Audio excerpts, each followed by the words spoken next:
You're now listening to Sanity at the Movies, Disney Princess Edition. My name is Nathan Alberson, your humble and obedient host. We've got Pastor Jacob Menzel over there. Hey. And a very special treat joining us, our very own Beast, or perhaps our very own LeFou, or perhaps our very own, what's that candle guy's name? Lumiere? Lumiere or Cogsworth? I don't know. What character do you think you are? I might be Lumiere, at least from the animated version, not from the new version. But we don't acknowledge that new version. Nah. But yeah, I don't know. Sounds okay. You want to be Lumiere? Sure. You can be whatever you want. You got first pick. All right. I think probably Lumiere is better than Cogsworth. Yeah, I would say that that's true. Yeah. Jake, what character do you want to be? I don't care. The Beast has got fangs. The Beast is pretty awesome, actually. I always thought that Ben should be Chip, but... Chip McGregory? No. That doesn't make any sense. That doesn't make any sense. Yeah, that guy is weird. Yeah. Guys, let's talk about it. Let's talk about 1992's Beauty and the Beast, a movie based on a fairy tale created to propagate the idea that when a man is abusive to a woman and locks her up and mistreats her, yells at her, doesn't let her eat. She will, in fact, eventually fall in love with him. She will, and she should fall in love with him because there is a prince inside every man like that. 91. 91! You're right, Ben. 91! I don't know why I said 92. Well, that changes things. Yeah. Uh-huh. Folks, I feel like I have a handle on 92's movies better than 91's. Just I don't have a handle. Letting people behind the curtain here. I said, I asked these guys before we hit record, can you name the other movies, the two movies that made more money this year? I'll give you a hint. One of them is a stone cold action classic, and one of them is a action-y kind of movie that a lot of people remember fondly, but it's a total piece of crap. Would that be Boondock Saints, that second thing? No, Boondock Saints would have been well after this, or at least a few years. Okay. A lot of people, including some of the people in this room perhaps, remember this second thing very fondly, based on some fun parts and one performance in particular. Certain lines have kind of entered the vernacular of our generation. I think not the generation after and not the generation before, but our generation. Action movie? Well, it's action, kind of a historical action movie. From 1991? From 1991, yes, sir. Historical action movie from 1991. I mean, it's got action. I don't know whether you'd really call it an action movie. It's got plenty of daring do. Is it Rob Roy or something? The first syllable was right. 1991? The first syllable. I cannot remember when. It is Prince of Thieves. Robin Hood, Prince of Thieves. That thing. A total piece of crap, remembered fondly, probably by all three people in this room. Yeah. I saw it one time and it was late, and so I don't. You don't remember that? Yeah, it was kind of fun. That's all I remember. Alan Rickman's fun. What manner of name is Hazim? Irish, Coonish, Moorish. Cut your heart out with a spoon. Why a spoon, cousin? 'Cause it hurts more, you twit. Yep. All those great moments. The other movie? And cancel Christmas. Stone Cold Action Classic. It's a sequel. It introduced CGI to the mainstream. It's not Jurassic Park. Toy Story. Oh, CGI to the mainstream. Had some pretty primitive by today's standards, but very cool. I loved this movie when I was a kid. Stars an Austrian actor. Terminator 2? Terminator 2, Judgment Day. Wow, that was 91. That was 91, yeah. Weird. CGI was just becoming a mainstream thing, as you can see in Beauty and the Beast and a couple pretty famous sequences where they're like, hey, we've got CGI. Look at what we can do. The camera can spin around Belle and the Beast while they dance in this place in something approximating 3D space. Isn't that cool? Mm-hmm. And it was cool. It was cool. But also, if you look too hard at it now, it has the feeling of those virtual reality simulation things where you see the grid and you see like the little balls bouncing on the grid and, you know, like those old CGI. This is what CGI looks like. Kind of, we can CGI. go the way that people thought of like, this is what it would look like inside a computer, man. And it'd be a grid and extended into the distance. Like Tron. Like Tron or a little bit like Neuromancer or one of those things. Now, Beauty and the Beast, 1991's Beauty and the Beast. What feelings did you guys bring to this princess movie? What feelings did I bring to it? Yeah, were you expecting to like it? Do you usually like this one? Is it one that you remember fondly from your childhood? What baggage do you bring, I guess, is what I'm asking to Beauty and the Beast. Well, it was not one of my childhood favorites because Aladdin was awesome. And Aladdin came out like the following year. And Aladdin was for boys. And then The Lion King came out. And I was a little old at that time, but it was still more for boys or boys and girls. And so those are the two that were the big ones for me. Beauty and the Beast was still a girl story. and it had some cool stuff in it and was fun and whatever, but no self-respecting boy actually liked or admitted liking or let himself like Beauty and the Beast is kind of the feeling that I have. If I'm talking about what I bring to it from being a kid, I knew I would like it. I knew I'd have fun with it. I knew I'd also have fun just sort of laughing at how dumb the plot is, like what you said before. Like the idea of Belle dancing through this town talking about how stupid and boring everybody in their poor provincial lives were. You know, I will say, and we'll get your baggage in a minute, Ben, and mine. I will say I expected that aspect to be more strikingly annoying than it was. I think coming on the heels of Little Mermaid, I was kind of prepping myself for, oh boy, the politics of this thing are going to be obnoxious. And it did have that kind of, I am not a prize to be won, early 90s feminism going for it. But it wasn't really as bad as I thought it was. I mean, those townspeople are dumb. And minus the one guy that's like, have this book. Everyone is just what do you call it? They're actually snobs. Yeah. Basically. Snobs. And Belle's a snob too. Belle's a snob too. That's right. true. Well, then they never really solved the problem of like, is the whole town just a bunch of jocks under Gaston's control? It sure looks like it when he gets the riot, or are there some nice people? Like, does this town just deserve to be burned and thrown into that treasure chest that eats people, or not? I don't know. Well, we'll talk about it. But Ben, what baggage did you bring to Beauty and the Beast? Oh, I remember seeing it a lot in my teen years because it's something your sister wanted to watch a lot. And I don't know, it was just on. And now, first of all, why were you hanging out with my sister? I don't know. There's lots of good questions about this movie, Nathan. I don't even have a sister. You know, your sister as in my sister. Something one sister. Yeah, one's sister. And I think, kind of like Jake said, I don't know that I disliked it, but it wasn't a favorite thing to watch. Aladdin all the way. I wasn't really a big Lion King fan. So it was like Aladdin. Aladdin was the movie. Yep. Basically. For sure. Yeah. So I don't know what else to say. It was fun to come to it again after 20 years or however long and see it and see how well it held up, which I think it held up pretty well. I haven't gone back like you guys to watch Little Mermaid, which I saw a lot because that was my mom's favorite Disney movie for a long time. Maybe still is. And so I have no idea how that would strike me. We'll have to get your thoughts on record sometime. That'd be interesting. All right. It did not strike us as anything all that, well, we had our problems with it. Yeah. People can listen to that episode. I agree with you guys. I mean, Aladdin was the coolest movie from that era of our collective childhoods, and that was the one. I mean, Aladdin was the one. Now, my thoughts on how Aladdin holds up are pretty well documented on this very show, if I'm not mistaken. In short, it does not. I don't think. False. It is a movie that misses a lot of opportunities to actually tell a good story in lieu of Robin Williams comedy, which is fine if that's the sort of thing you like. Am I a snob? Yes. Am I one of the townsfolks in... Now, it's no wonder that people were like Aladdin. I think you're more It's like got Belle. some action and some jokes. No, you're like Belle. Belle's like, all these... Isn't it amazing? Watching quality cinema, just me.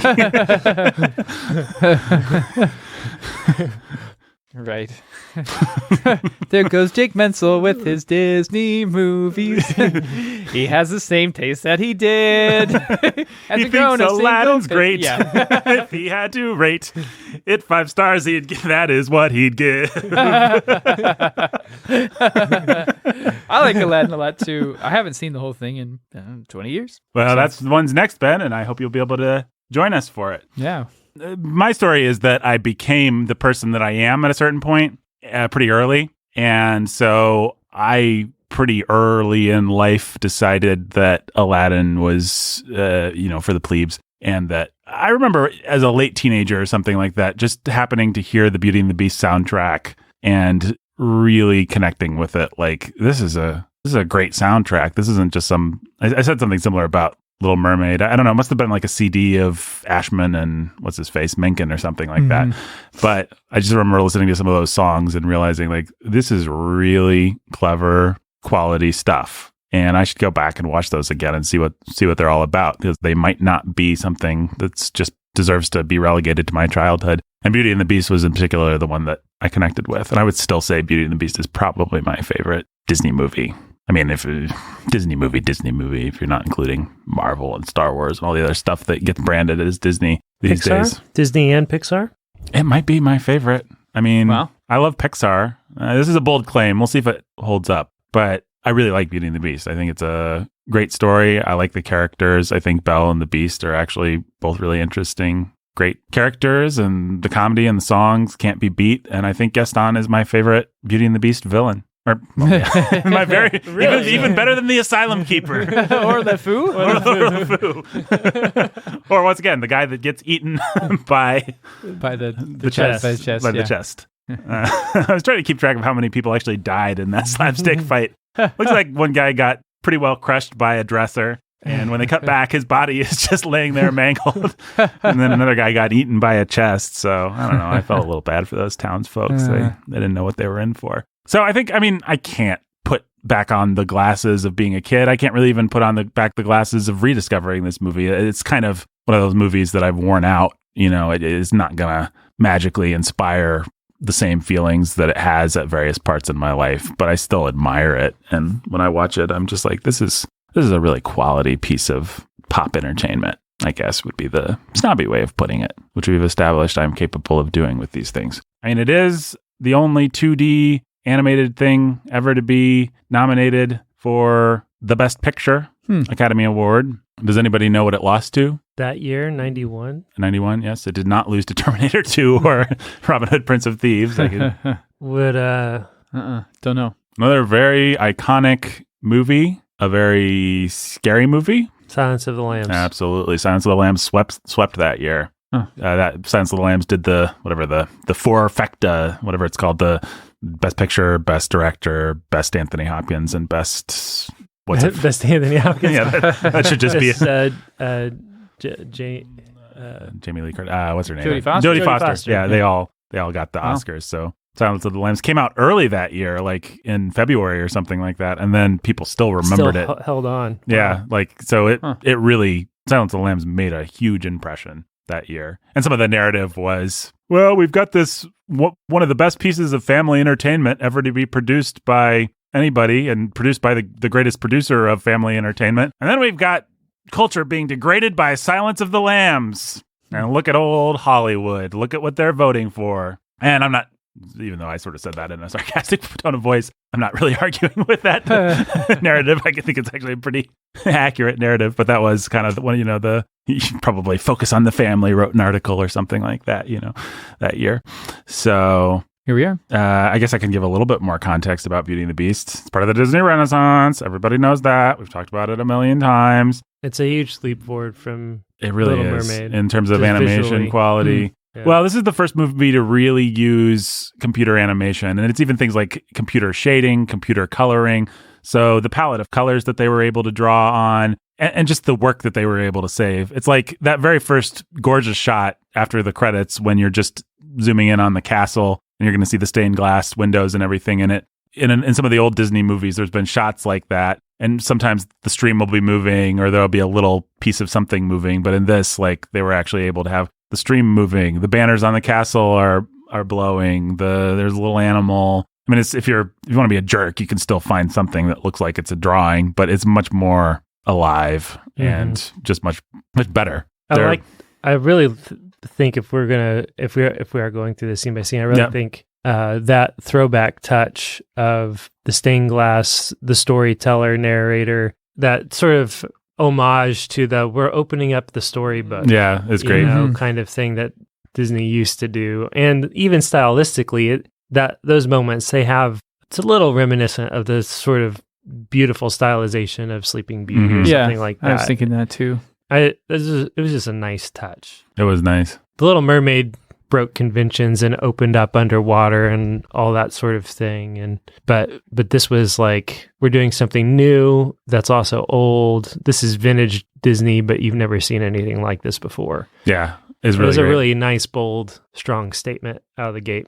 Yeah. Although I did get a little stuck on this stained glass company made bank. Like they made a stained glass window of just his hands and then another one of his hands turning into beast hands. Yeah. Like we need every moment from this story made in stained glass. Yeah, I just figured it was part of the castle's enchantment that you had all those moments in stained glass. Okay. Because the castle was clearly completely transformed when he was transformed. Yeah, that's true. All the architecture. So. Yeah. Meredith was actually she didn't know she didn't remember the movie, so she was like, now just because the beast got magicked into a beast doesn't mean the castle should be all gothic. And I was like, just wait, Disney thought of that, Meredith, my dumb friend.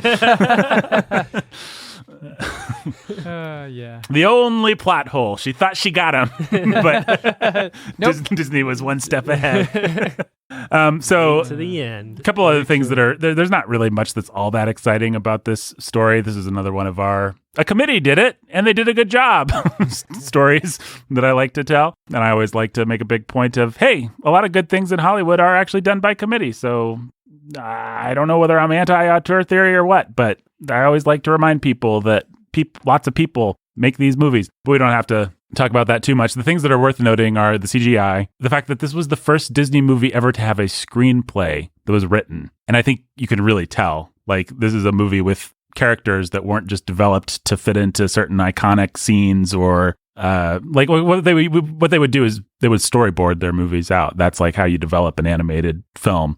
Certainly that's the Disney process. And so to actually have someone, I think her name was Linda Wolverton, funnily enough, sit down and write a script as part of the beginning of the process was a new step. And I think it's probably responsible for some of the depth of characterization and some of the fact that the characterization actually tracks. And like this is a quantum leap forward, certainly from now Cinderella is in love with the prince. Oh, now those old ones don't try for any kind of three-dimensional psychological realism or anything like that. And then I'd even say this is a big leap forward from certainly all the things we complained about in The Little Mermaid, where it just felt like, we're not quite striking the balance between some sort of nod to psychological realism on the one hand and then the fairy tale elements. This movie, my argument would be this movie probably strikes that balance in the best and most richest way that Disney's ever done. Howard Ashman was a executive producer on the movie. He helped develop the story. Actually, he is the lyricist, with Alan Menken being the composer who's responsible for all these great songs from the Disney Renaissance.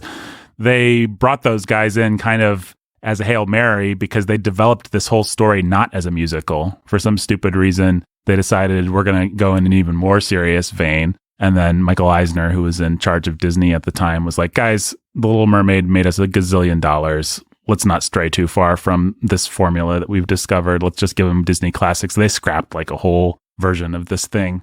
Brought in Menken and Ashman. Ashman actively dying of AIDS at the time, homosexual gentleman. Knew he was dying, was desperately working to finish Aladdin, which was his passion project. Like Ashman always wanted to do Aladdin. And they said, we'll pay you whatever you want. We need you to come save this Beauty and the Beast project that we can't quite crack. So he came and quickly, before he died, did probably the best and most iconic work of his career, and then died before he even he did not get to see this movie, nor did he obviously get to see Aladdin, but he completed a bunch of songs that'll probably live on.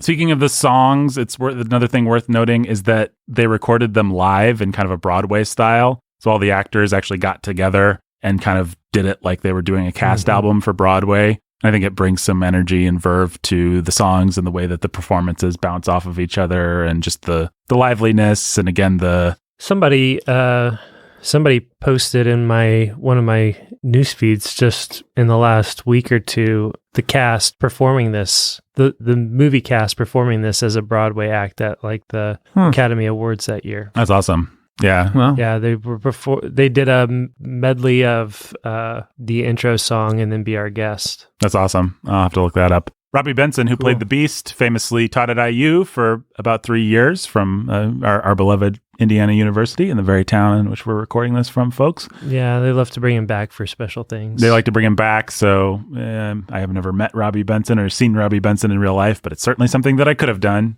at multiple occasions. I've seen him at like sometimes he'll sing the national anthem or something at a baseball game if he happens to be around. They try to make as much use of him as he can when he comes to visit. He's and he's kind of got long hair, and he's like, he knows what role he's going to be remembered for, and doesn't have any shame about it. I think he's gone on to voice the Beast in all their, Kingdom Hearts or whatever it's called, like all the Disney knockoff stuff.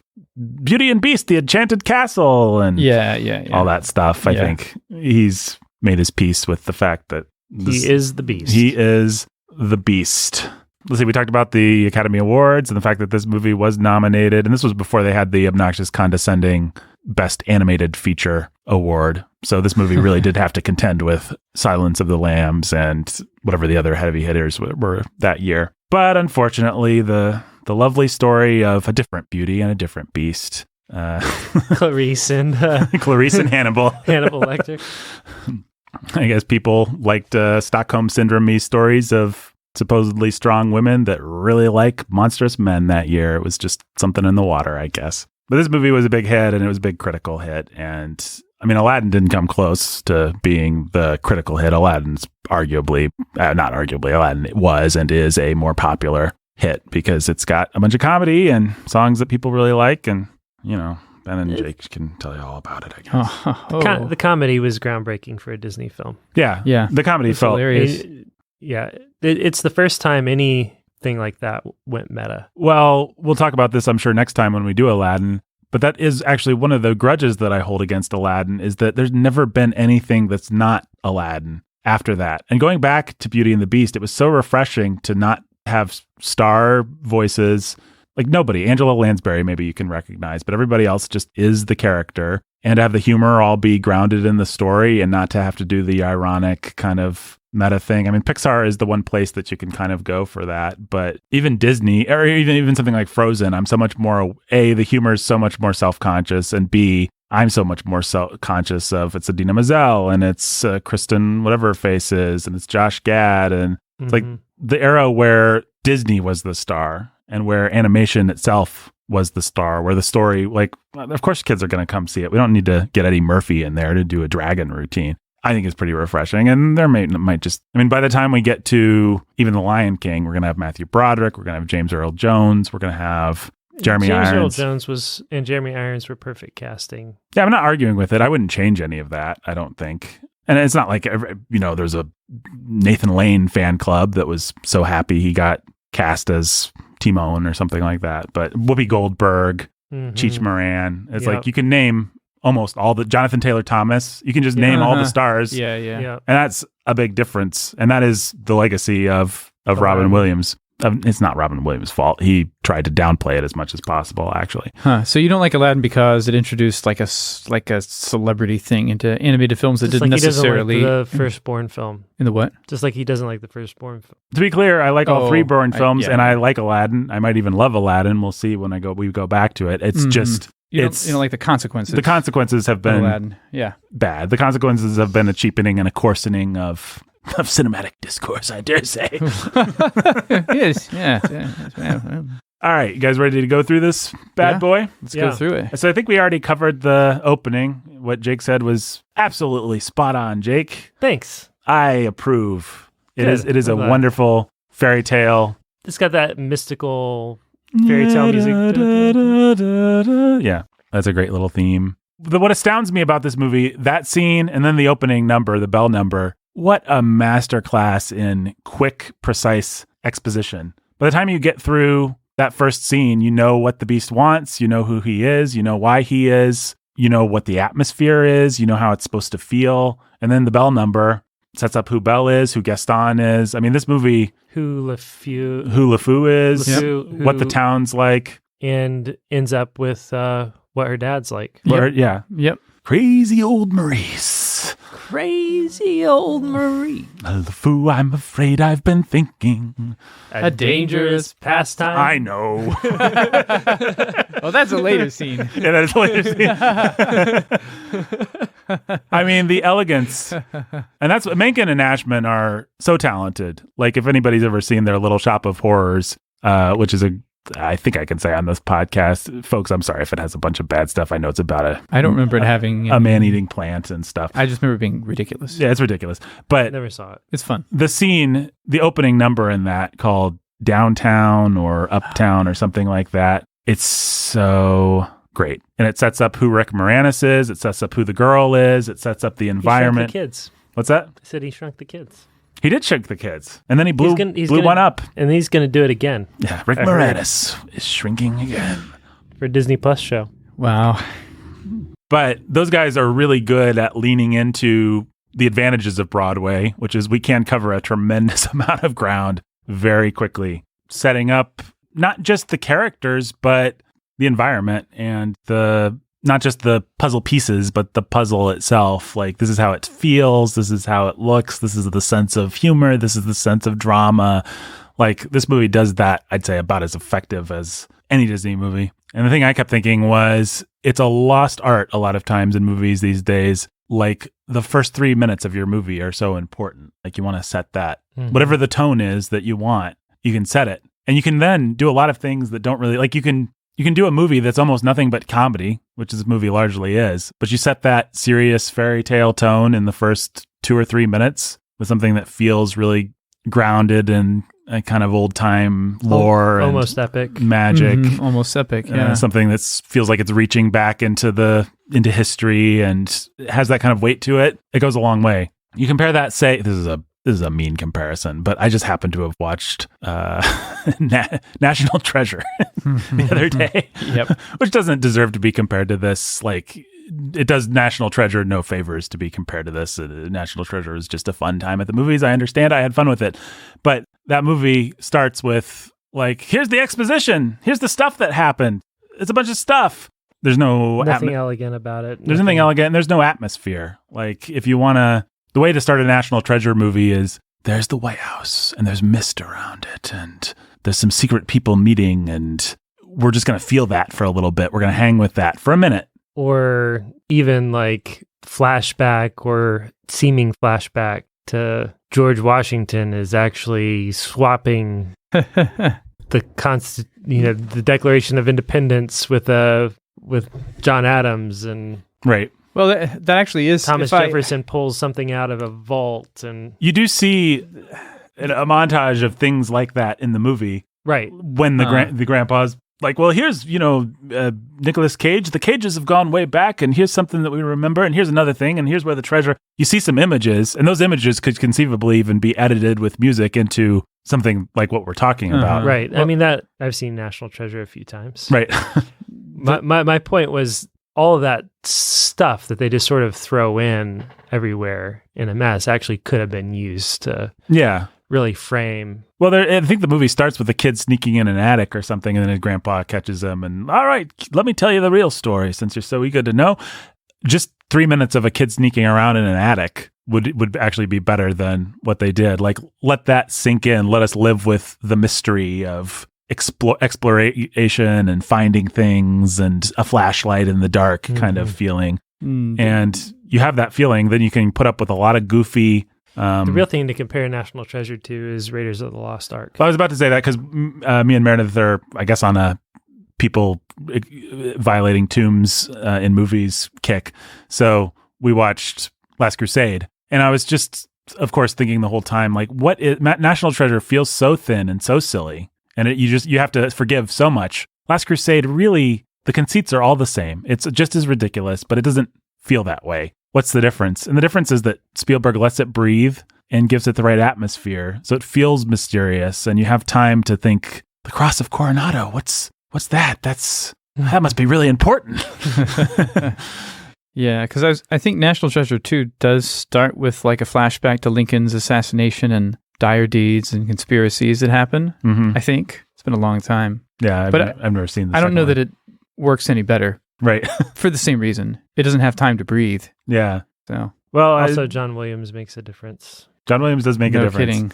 But so does... Yeah. So does Mencken and... Yeah, I mean, there's so much that you can do to just be like, this is the world. And I think that's actually the most crucial thing you can do in your first 3 minutes of your movie. I mean, I'm pretty sure whatever the guy that wrote the book on screenwriting, he says, like, his name is Sid somebody, famous book that most Hollywood people, it's the thing that has like the inciting incident and the this and the that. Well, his thing is first 10 minutes, you need to set up the problem. So we needed to know Indiana Jones is after the Ark in about 10 minutes. But first 3 minutes, who cares about the problem? What you're setting up is the world and the atmosphere. And if you miss your opportunity to do that, if you just throw it away or aren't careful about it, then you've really squandered something.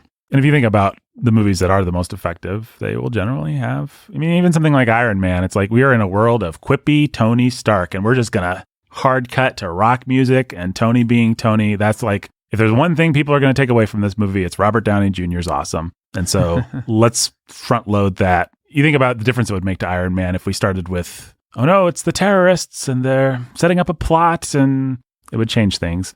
You could argue whether it would change things for the worse, but it would change the way the movie felt. Any sitcom or any any TV show, and sometimes they still do, the whole, whether it's Cheers or Saved by the Bell or The Fresh Prince or Sesame Street or Mr. Rogers' Neighborhood, it all sets up the atmosphere, the tone, everything just in the, we're seeing sunny days and we're seeing kids and we're seeing our puppets and we're establishing the world that this is all going to be in just in the opening song. Right. Well, I've been trying to think of a counter example, and one that's, I think, pretty good is the movie, and I think we've talked about this before, the movie Solo starts so quickly. Like I know they're kind of intentionally doing a thing like Han Solo's always on the run, and so we're jumping right in, and there goes the thing speeding across.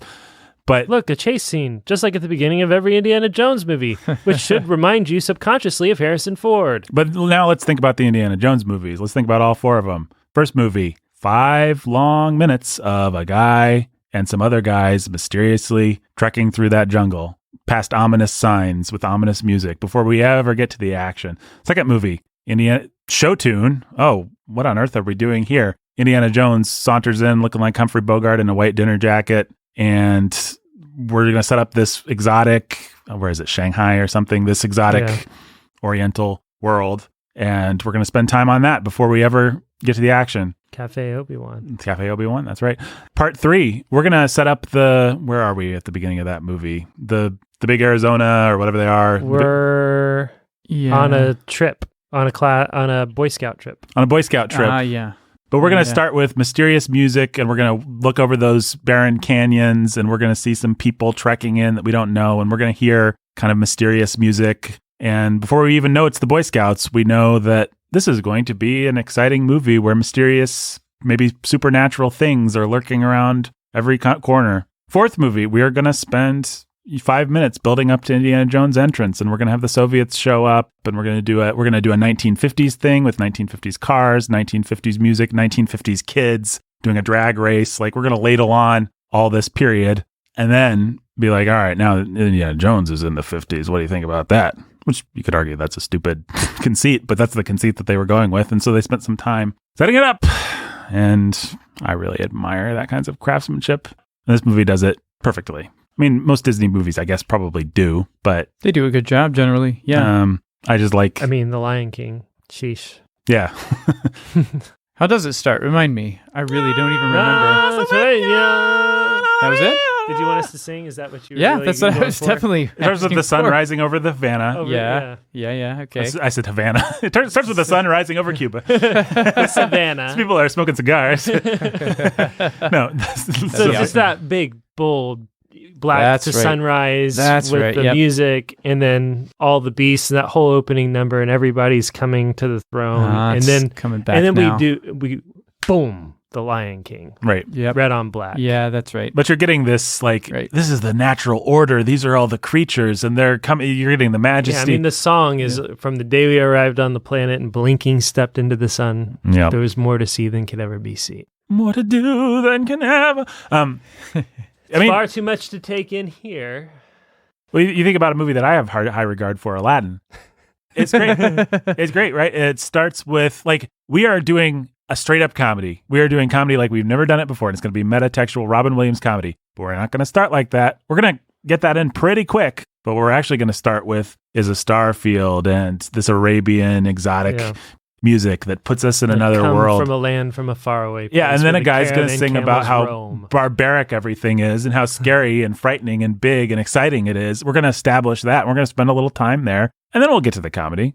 And then we'll get to the adventure. But first, we're going to just set you in the world. It's one of the things that I really don't like about a movie that a lot of people like, which is the new Aladdin, is, hey, it's Will Smith on a boat. Great. Like, I feel like they really squandered the opportunity to build some atmosphere at the beginning of that new Aladdin. Jake and Ben are agreeing with me so loudly that I actually had to turn off their microphones. They cannot stop clapping right now, cheering me on. Chirp, chirp. I mean, I basically agree. I'm not a fan of the new Aladdin, really. You know, I think it's actually But Jake is. It's mostly fine, but it is that lack of atmosphere that really bothers me about the new Aladdin, and I think it's too bad. It's just too bad. That's all. I'm not angry. I'm disappointed. Yep. What do you guys want to say about the Bell number? I mean, we've kind of been talking about it already, but It's fun and it's nice, and I love what they do musically. Just that everything from that jaunty little da da da da da da da, and then to her, you know, oh, isn't it amazing? yeah, that's just really fun. The way that's all contrasted and woven in, and we get Gaston through it all.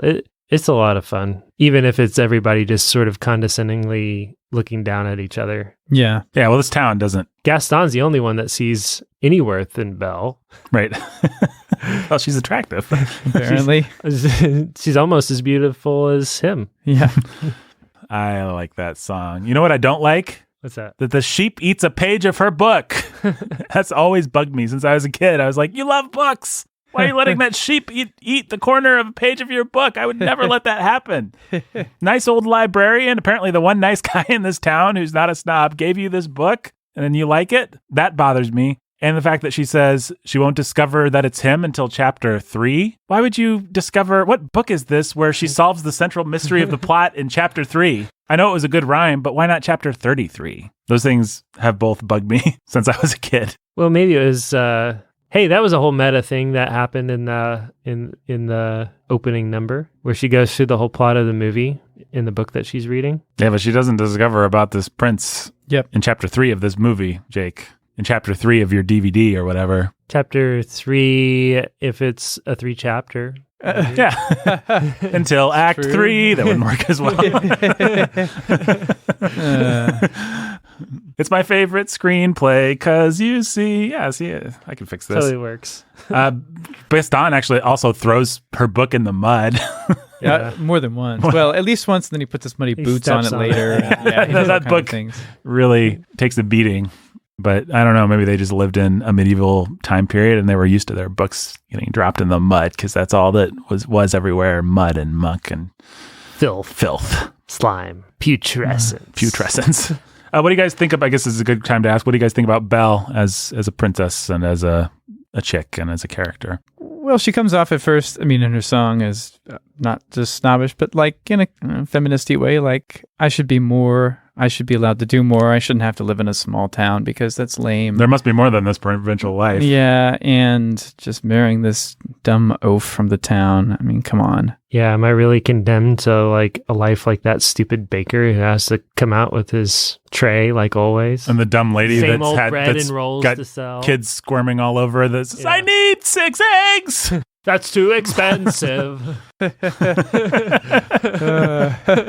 Yeah, that's irritating. But the song is so much fun, and the movie ends up being pretty sweet, so you forgive. You know, I had points of comparison that made me like it. Number one, The Little Mermaid. Ariel is such a condescending brat for that entire movie. The fact that Belle ultimately is a pretty kind-hearted, decent person who is, you know, going to bind up the beast's wounds and all kinds of things. Well, you see, she'd read the books. Mm-hmm. And because she had read the books, she was able to look past appearances. It wasn't a situation of Stockholm Syndrome. It was a situation of a well-read young woman who was smart enough and open-minded enough to be able to see past outwardly. That's absolutely right, Jake. So, good job, Belle. And well, since you said the word, which I've already said, but let's talk about it, I guess, because the word or the phrase does get thrown around a lot about this movie on the old internet, which is that this is a story of Stockholm Syndrome. True or false, gentlemen? this is a story of Stockholm Syndrome. Well, if you wanted to argue that on the basis that Belle is in fact a prisoner against her own will, who falls in love with her captor over a period of time after having taken some abuse from him, then yeah, you can make that case in the broadest strokes. Let me make the case even better. This movie tries to be psychologically realistic. These are the most well-drawn characters that Disney's ever had in one of their princess movies. So if you were going to use the old, it's a fairy tale defense, the movie kind of shoots itself in the foot there because it's undermining it's just a fairy tale. No, they want to say story. If a real girl and a real beast found themselves in this situation, this is about how it would happen. The way that they balance that out, I think you basically have two narratives that are maybe fighting in opposition or like dancing with each other, like a Beauty and the Beast. Wow, if you will, if you'll go with me there. All the right. Beast narrative. Wait a second, Jake. Our listeners are probably all applauding right now, so let's just give them A second to finish the play. Yep. So I'm gonna go ahead and name one of these narratives the Beauty narrative and the other narrative the Beast narrative. Right. Okay, the Beast narrative is the Stockholm Syndrome narrative. Right. She goes to a forbidden castle. She exchanges her life for her father's. She's half starved. She's abused. She eventually comes to love the bad boy. Then the bad boy plies her with his wealth and offers her the library, all the amenities that being trapped forever and imprisoned in a castle away from your loved ones and everybody else that you know could offer. So that's the Beast narrative.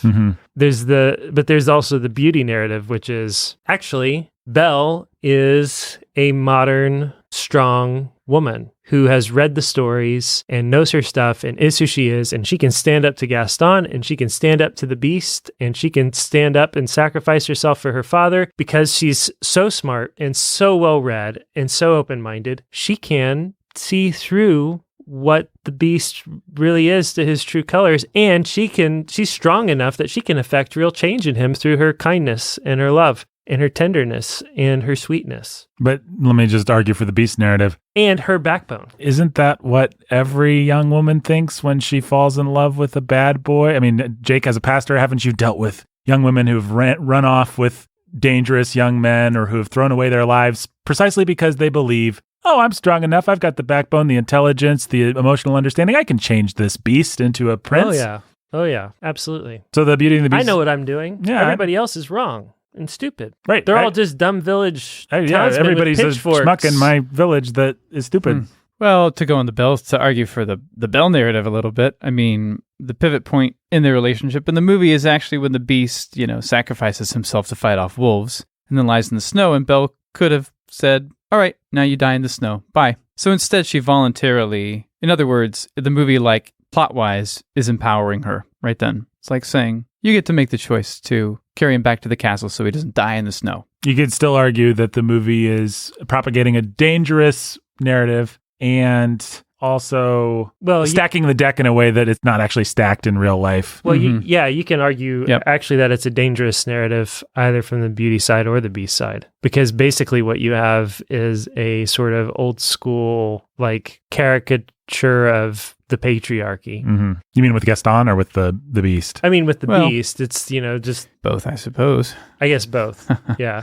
Well, the movie actually cleverly makes some space by allowing Gaston to represent everything that we think is stupid about toxic masculinity, which actually does allow the Beast to not feel as much like That's that. right. Because absolutely. That's very because we have clever. this caricature of, I mean, it really is just, they didn't have the term then, but toxic masculinity. Yeah. I use antlers in all of my decorating.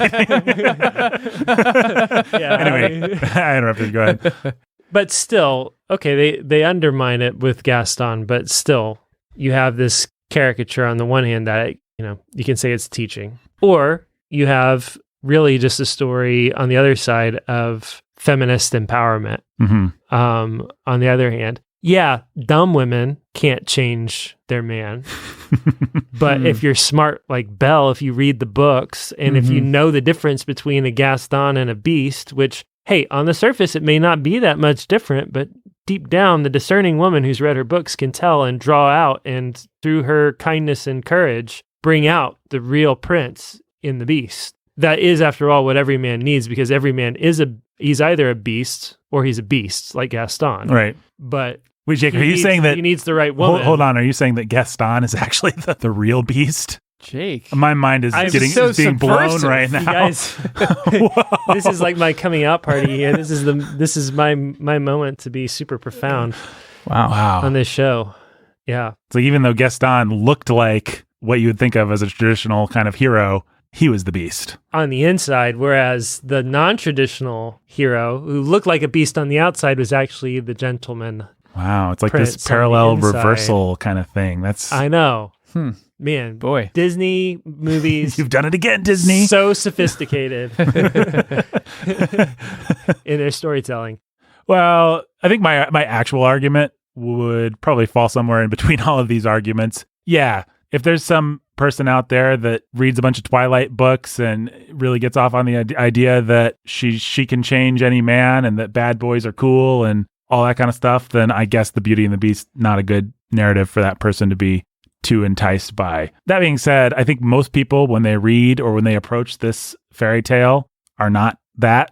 I don't think that the fairy tale has lasted for hundreds of years simply because it was propagating some sort of toxic masculinity or some sort of patriarchal notion of women needing to sacrifice themselves for monstrous men. I think that the story, in fact, is a pretty relatable. I mean, most fairy tales, I don't think, teach us about the big decisions we have to make in our lives. They teach us about the prosaic, everyday realities of our lives. And the prosaic reality of every marriage ever is that the woman is beautiful and the man is a beast and the man gets tamed a little bit and his rough edges come off. And that's, I think, all this story is actually symbolizing. Like, let's not make it mean more than it needs to. I think every married couple, every dating couple can relate to something in this story without us having to say that the woman's being gaslighted or that the man is horrible. I mean, every woman needs to learn, well, it's not just about the external things, it's about his heart. That's not a bad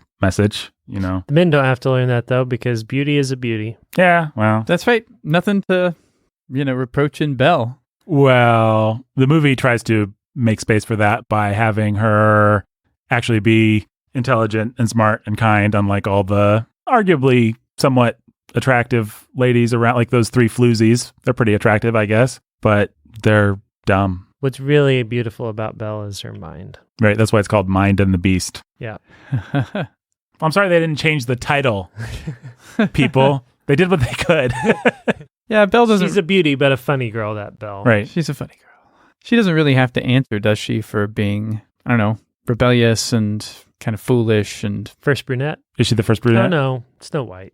Yeah, Snow White's pretty famous. Snow White's pretty famous. Black hair. A little earlier. Yeah. Well, yeah. She's got black hair. She's not a brunette. You know, maybe it was because I was mentally comparing it to wanting Ariel to get sent to her room the whole time watching that dumb movie and comparing to Emma Watson, who's like, where can I... all the more feminist. Yeah. I'm teaching the people in the village to read and the men don't like that.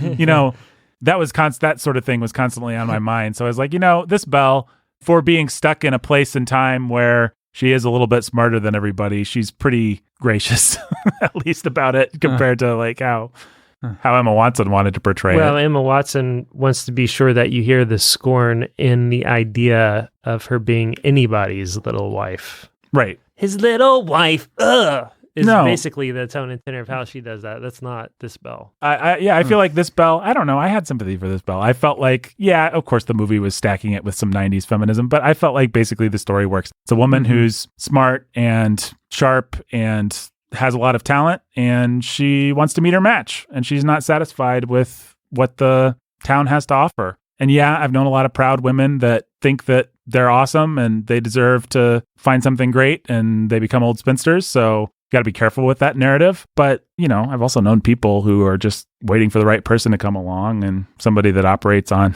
their level. I mean, why do you guys think I waited till I was 30? I had to find someone smart enough, beautiful enough, capable enough, amazing enough to match me. Oh, yeah. In the world, there was only she. Yeah, who was as beautiful as me, Jake, and smart, and all the rest of it. I don't know. I felt like her dissatisfaction, while they stacked the deck and they did it cartoonishly, Imagine that in a cartoon. It wasn't played as too bratty, at least not compared to, maybe it really was just comparing it to Ariel the whole time, but she loves her dad. She supports him. He's just a goofball idiot. But she doesn't condescend to him. She's a sweet daughter to her dad. She's sweet and feminine, mostly with the, once her adventure starts, once she's in the castle, she's not tying together. Again, I can't help but compare it to Emma Watson. She's not like, I'm not going to cry. I'm going to try and escape. She's like, no, I'm just going to try and do my best. I guess she disobeys She does try to escape. Mm-hmm. She does. She runs away after she goes into the West Wing after he says, don't go in here. And she's like, I'll go right in here right now. Oh, no matter what. The West Wing. Let me trick everybody and make sure that I absolutely go to the place that's probably most dangerous that will make this guy the angriest. So let's do that, and then let's run away because he's so mean. Well, she was terrified, Ben. I know. I know she was. If my wife didn't want to be terrified, she shouldn't have provoked me to wrath. I mean, come on. Is that how your marriage works? That's absolutely right, Nathan. And a perfect metaphor for... Oh, man. Oh, I don't know. Can I say I think it's fun that this movie, for all its simplicity, opens up these things to talk about? And it's actually fun to talk about them, unlike Little Mermaid, where you're just like, ugh, why couldn't this mermaid, Mermaid. Why couldn't this mermaid just... Not be stupid. Not be stupid. Rebellious. Listen to her dad. Care about somebody besides yourself. I think maybe what I'm saying is the quality helps with those things, actually, for me. Because Belle feels well-rounded enough that her negative character traits, like her rebelliousness, feel of a piece with an actual woman that I kind of admire and like, and could imagine myself liking in real life. I'm not having to make the cognitive leap of, Ariel would be awful to put up with, actually, but I'm supposed to like her because the movie tells me that I have to. This movie is like, well, maybe it wants to wave its magic wand a little bit and say, it's perfectly okay to disobey things and go into West Wings. But mostly Belle's motivations and the things that she does make decent sense and are sympathetic in the moment, at least. And that goes a long way. If you'd done some of that for Ariel, given her some real, I want to be with this person, I'm not just looking at a bratty teenager. And if you'd done something similar for Ariel's dad, it actually makes sense for me to discipline my daughter a little bit. I think Little Mermaid could still have all the elements that it has, even the same story beats, but be okay. So that's my argument. Listener, what do you think? Call 1-800-BEAST, and pretty sure that's Jake's phone number, and you can weigh in. So we've gotten through... I think you'd need it to be beastly. Yeah. 1-800-BEASTLY, right. Yes. Yeah. Now we got crazy old Maurice. Crazy old Maurice. He gets in his thing, and what's that thing called? His horse, I guess? His carriage? Wow. Yeah. He's crazy. He's crazy. And he goes through the woods and gets to the castle and gets captured. What do you guys want to say about that section of the movie? It happened. It did happen. It was great, guys. It was a masterpiece. Everything's masterful about this one, I get the sense. This is my favorite Disney movie. I think I've already said that, and I'm sticking with it. I like it better than anything Pixar did, and I like it better than all books that people have written. That last part was a lie. But I think this is my favorite Disney movie. I really like this movie. I don't even know why exactly. I don't know why it resonates so strongly with me. Maybe it was because I felt like a beast for so long. No woman understood me. They were all frightened of me. All I had was my friends that hated you. Yeah. Served and enabled your beastly appetites. Yep. Oh, by the way, what a bummer of a plot hole plug it is in the new Emma Watson one when the castle objects are all like, we helped create him, and that's why we stick around and help him now. They really felt like they had to solve that problem. That's really silly. It's like they're just the servants. I haven't seen that, the new one, actually. Servants are still the servants. Right. Yep. Yeah, I mean, I think actually that's a pretty nice part of the tale, that everyone suffers under the guy who made the mistake, is evil or whatever. Yeah. Yeah, made his mistake, his sin. Well, you're right, Ben. His sin, Nathan. Yes, not a mistake. Not a mistake. That's right. I want to excuse it because I'm an apologist for this wonderful piece of entertainment. What I wanted you guys to say about the woods was that it's really scary. Nathan, awesome. it's scary. It's atmospheric. It sets up the rest of the movie well. Every great Disney princess movie has some scary woods in it. Yep. Normally it's the princess that has to go through them, though. That's true. But for crazy old Maurice going through it, it's a pretty good sequence, and those wolves are scary. Yeah, they are. And Belle gets to go through the scary woods later a couple times. She does. Yeah. She doesn't get to, well, she does get to be scared by them when wolves try The to real attack her. scene, though, is Maurice's. True. Like that scene, the scary, oh no, we're in a scary woods and we're going to have owls looking out of holes in trees. That all belongs to Maurice. Yep. He gets the bats. Yep. He does get the bats. What is the best scary woods sequence in all of Disney? I'm going to argue that they actually hit a grand slam the first time out, first time at bat. Snow White. I think might have this. That probably is, even though it's a little bit of a recycle from some shorts before that, I think. Yeah, but all that. But it's like weird the abstract, cumulative, pull it all in. Yeah, it's really cool. I guess this is a good time to talk about the household objects. Where do you guys think that they rank as far as Disney comic foil creations go? Lumiere and Cogsworth are about as good as they come. Yeah, they're a lot of fun. Yay! Yay! This movie is so perfect, folks. There's not even that much to say about it besides I'm just going to be listing things. And at this point, I'm just kind of afraid of saying anything negative about it. No, you can say something negative. Jake, I'm sorry. I've been a beast. I've got to learn to control my temper. You must control your temper. No, I want to hear anything negative that you have to say. So, what kind of negative things did you want to say, Jake? Nothing at all. Everything's great. Everything's great and the most perfect movie ever made. Yeah.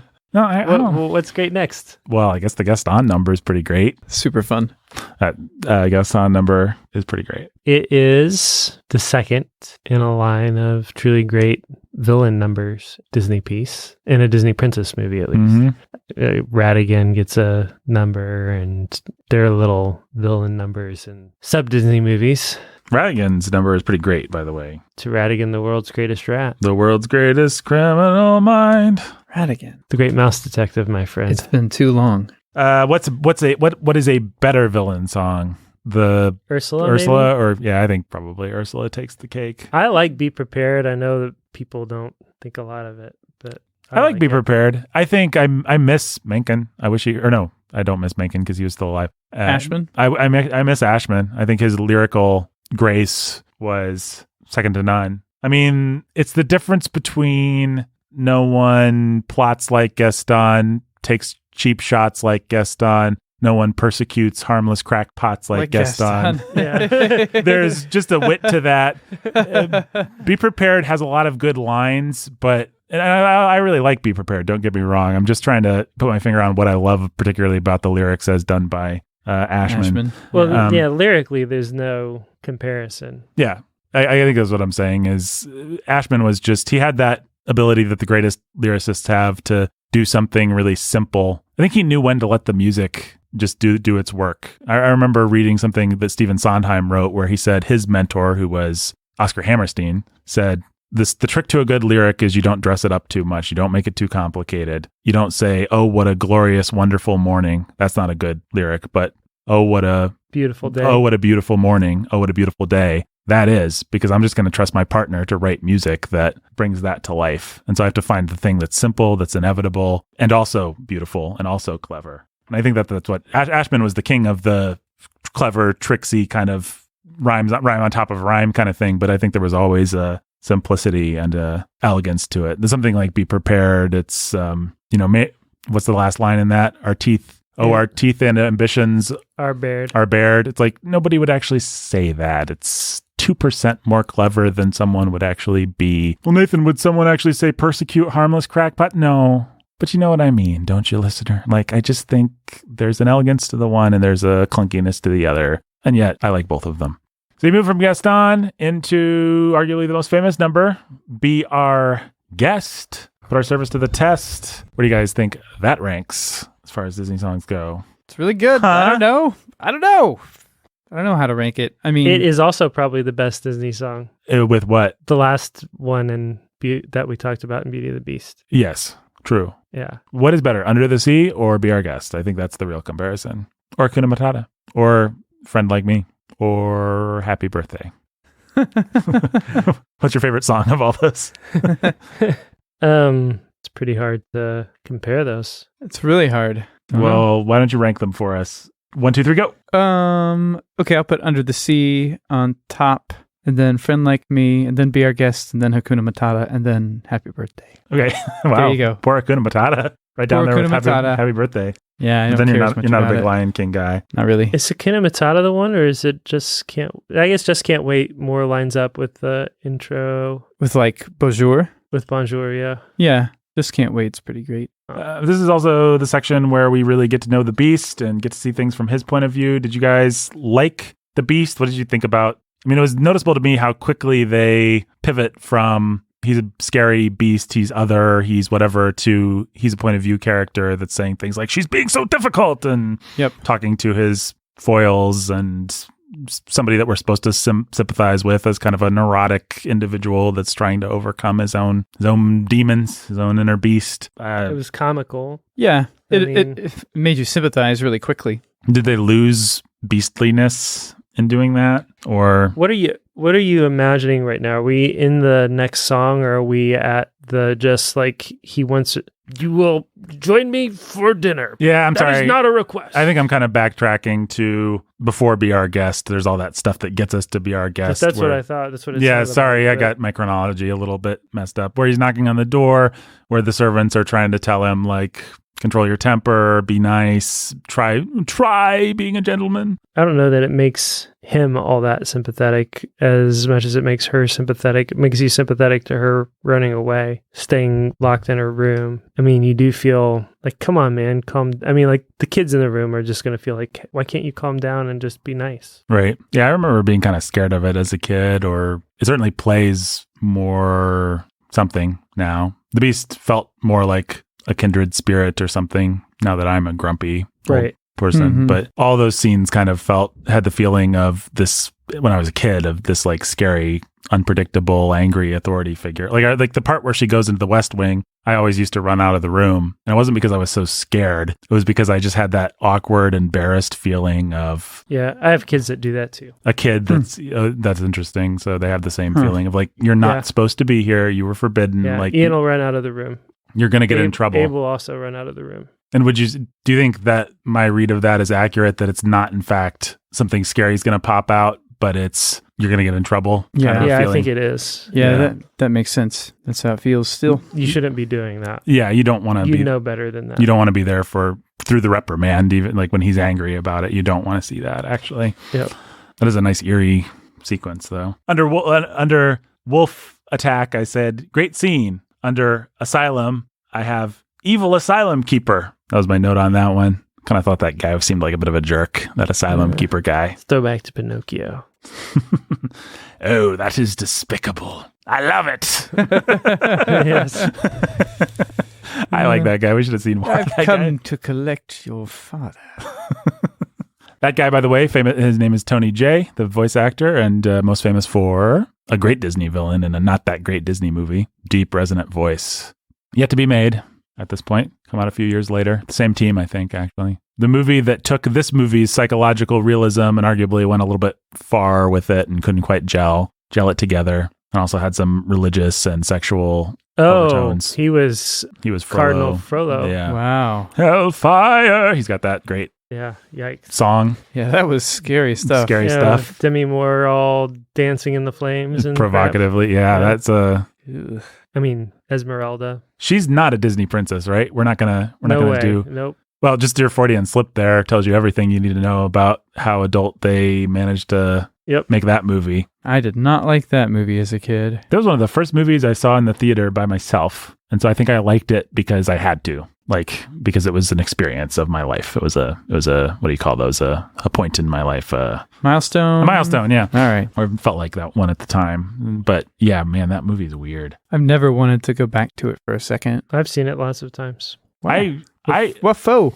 You like it? Because I had little brothers, and every Disney movie was something I had to that as it came out, something I had to watch lots of times. Huh. You know, if you just assume it's for adults and not for kids, the adult stuff's pretty good. Like that Hellfire number's great. But then you're going to have that, and you're going to try and go back to some talking gargoyles named Victor and Hugo. They were not able to mesh their serious adult aspirations onto the Disney formula very well. It's a bridge too far, I think. But I still, some of the individual musical numbers and stuff I really like to watch.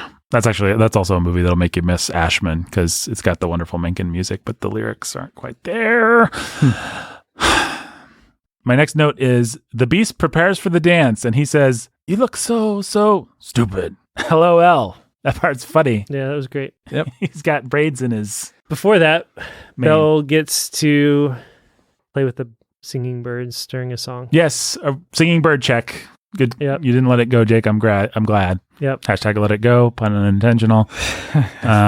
We'll get to Frozen one of these days, which I've never seen, by the way. Doesn't count. I'm keeping myself pure. Oh, is it not a Disney princess? No. Elsa's not a Disney princess? No. She's like the only Disney character little girls care about. They're not going to make her part of the princess. She doesn't qualify. She's What do you have to do to qualify? I think the thing that disqualifies her is she's made queen on screen. Oh. So is Belle like, if the movie had gone a little bit longer, like once you become queen, you're disqualified? I think that is it.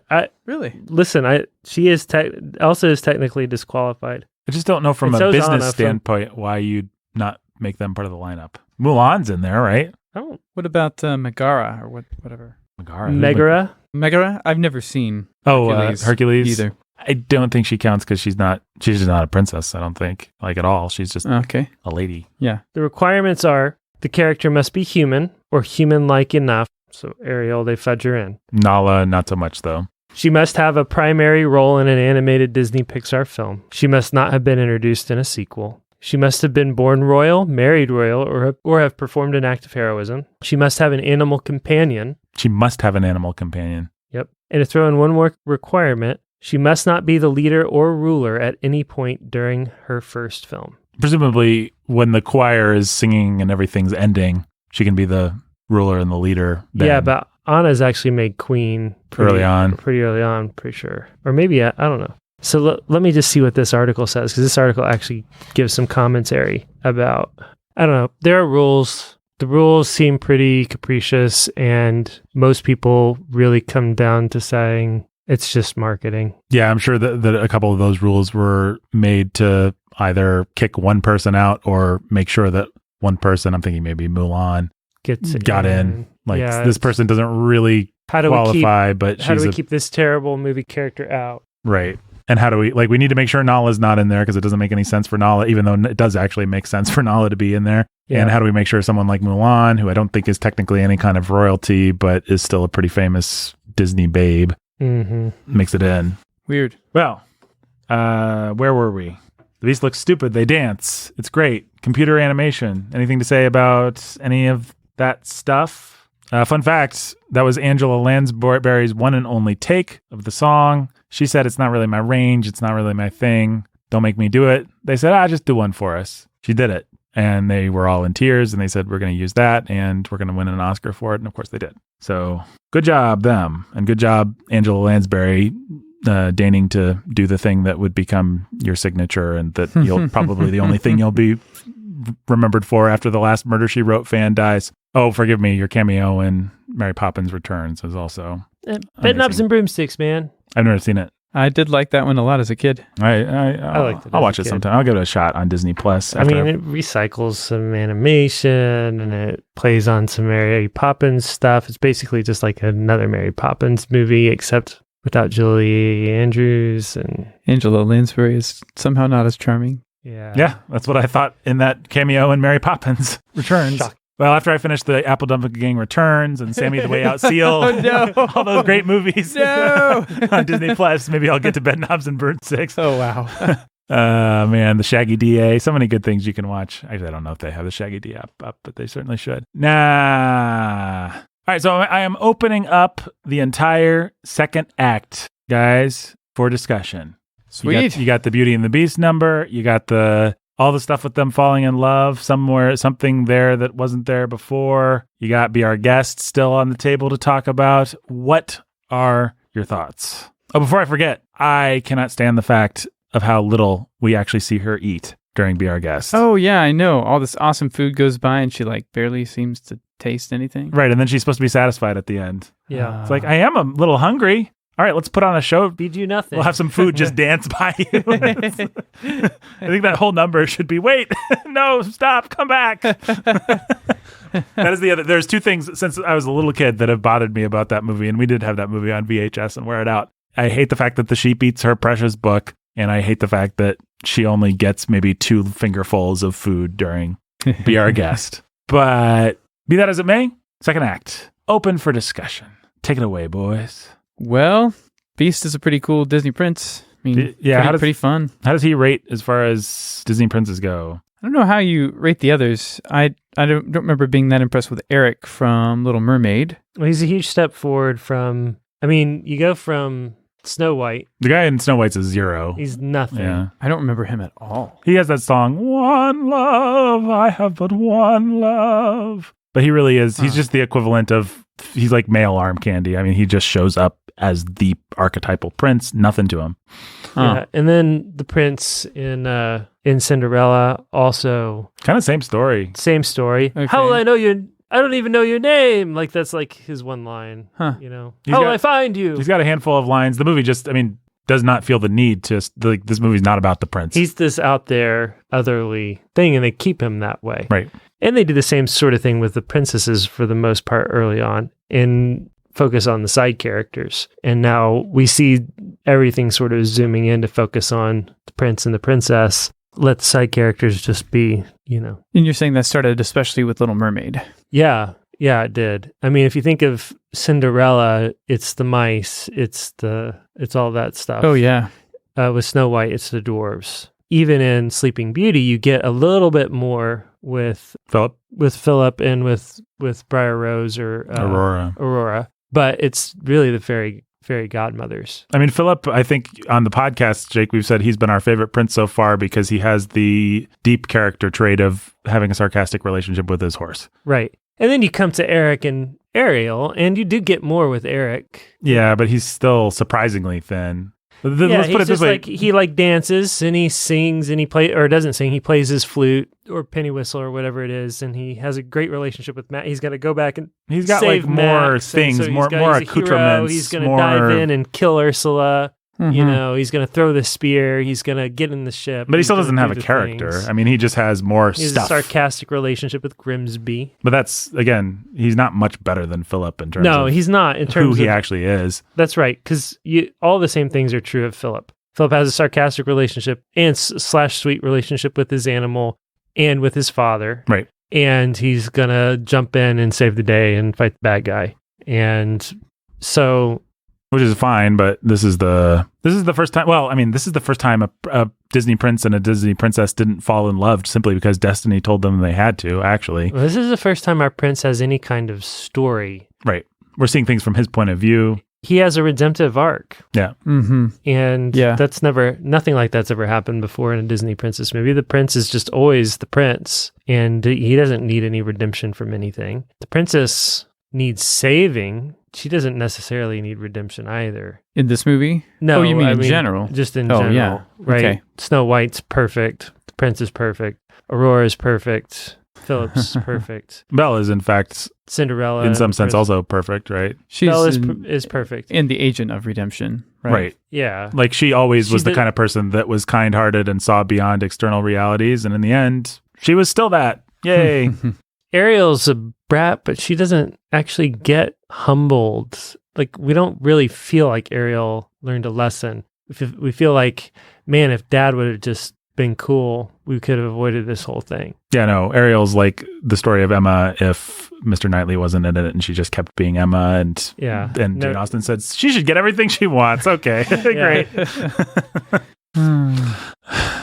If fathers never reprimanded their daughters. Right. Bet you on land they But understand. Belle is that bright young woman whose father never reprimanded her. And she turned out great.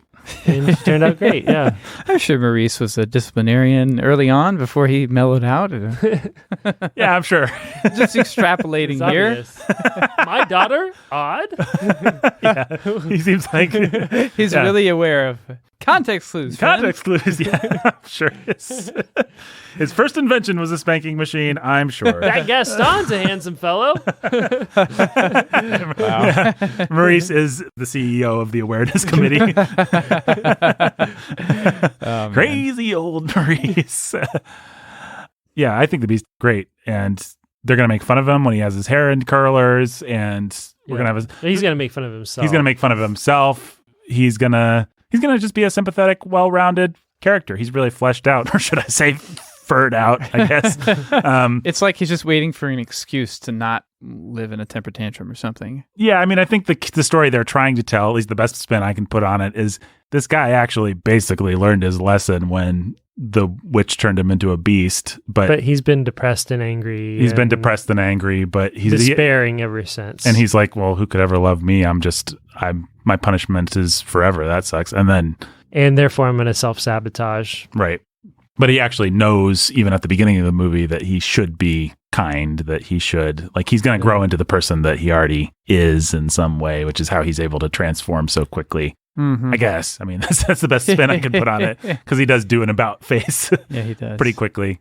Well, Ben, you were commenting this movie felt very fast to you. Yeah. Not when I was a kid, but when I watched it last night, it's like, wow, this is an efficient movie the whole way through. Not an ounce of fat on it. Not an ounce of fat, and it's over before you know it. Yeah. Well, it's really fun to try and speculate about what exactly the time frame is that they're telling, because it feels like Belle and the Beast spend a winter together falling in love or something like that. That whole montage seems to spend a lot of time. But then Gaston, all in one day, tries to marry Belle, gets depressed, comes up with an evil plan. That very night, gets the evil asylum guy. Maurice starts journeying to the castle that very night, like the night that Belle first ventures out of her room is the night that I think Maurice goes after her.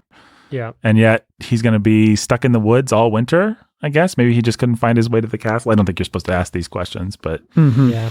And I kind of like to think that crazy old Maurice was just wandering in the woods for a really, really long for time. all winter while Belle was running around throwing snowballs. I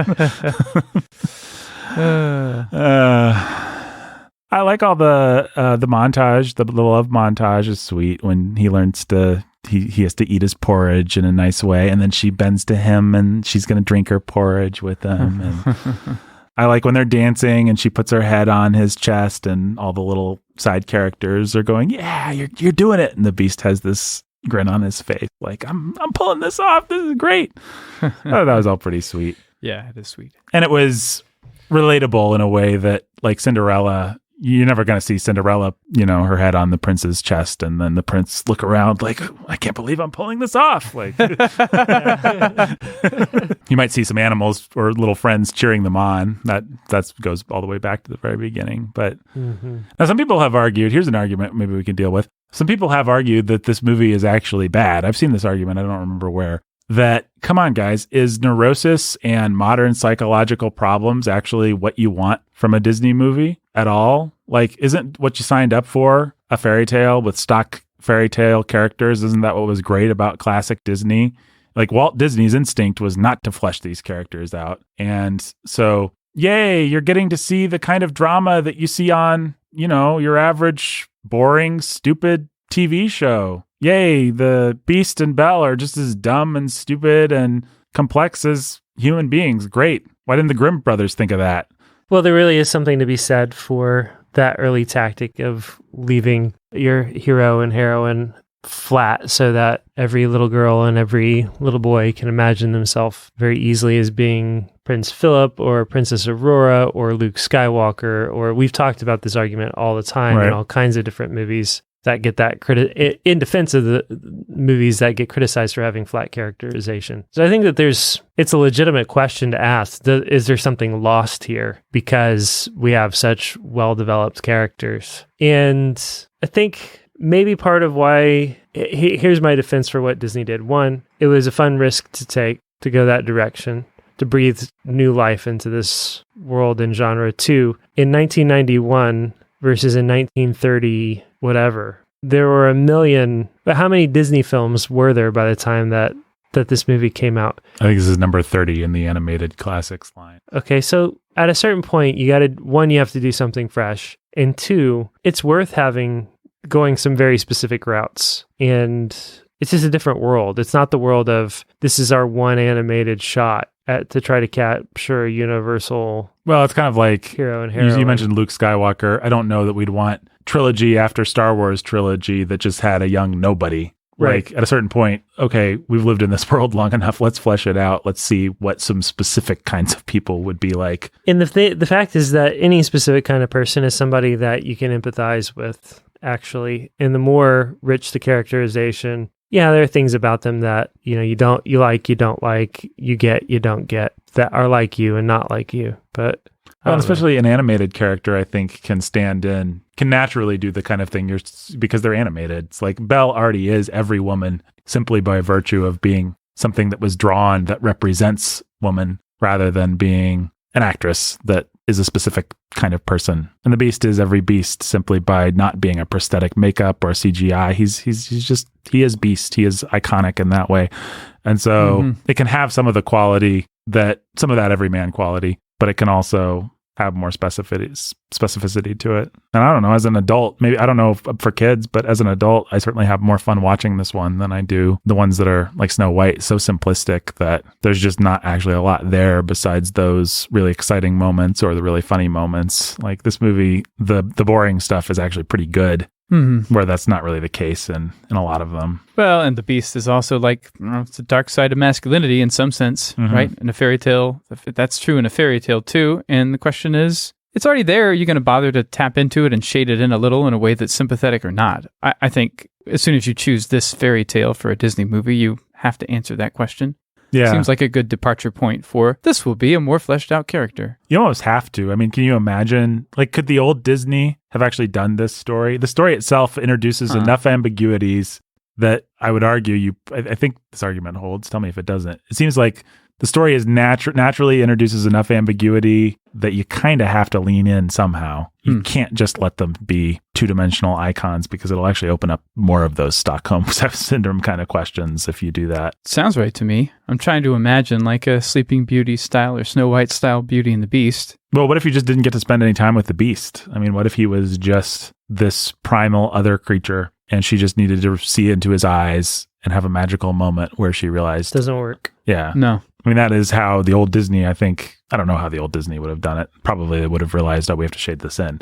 Well, Disney's nothing if not smart about those sorts of things. Well, it may be one of the reasons he didn't do this one. Well, yeah, I was just thinking of reading Grimm's Brothers fairy tales as a kid, which I had a big book of them and I read them over and over. Yeah. And they're so flat, and that's not a criticism of them, actually. They're so flat and weird. And so there's so little like internal anything in anyone. It's like you have to relate to it as a different world. And I can't even remember what the old Beauty and the Beast is like. Maybe you do, Nathan.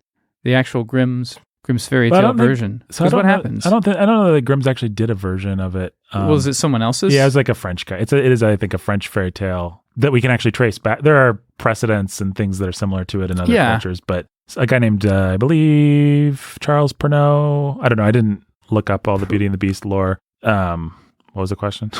I don't know. I'm just trying to think back to how I related to those stories as a kid. Well, I'll tell you how I related to it. When I read Grimm's, I loved it. Yeah. But I also found it pretty challenging and bothersome, precisely because of these moral conundrums. Like, we're just going to invite the witch to our wedding, and then we're going to make her dance in red hot shoes until she dies. That's what happens in Grimm's version of Snow White. That's like, did they set her up so that they could torture her? Why did they have to? Like, I always wanted to ask all these questions was Snow White watching as her stepmother danced herself to death with red hot shoes? Was this like I always, the lack of ambiguity, the hard straight lines, I always sort of clashed with Grimm's Brothers. It's precisely what makes them feel so exotic and strange and kind of creepy sometimes. There's an awful lot of slaughter.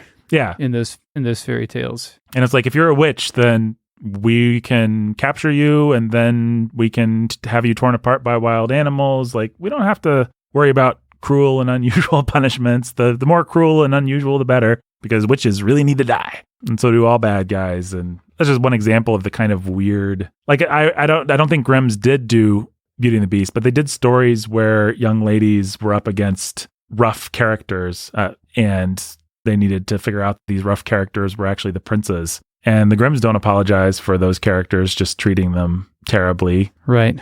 Or punishing them in some sort of way where you're supposed to just be okay with once you figure out it's the prince. And it works in the Grimm's Brothers. It's like you said, it's not a criticism. It's just a description of what they're doing. It's right. It's kind of exotic and challenging and weird. And that's part of the fun of it. Yeah. But I don't know that Disney could or would want to. You don't really want to see a movie of it replicate like that. Yeah. No.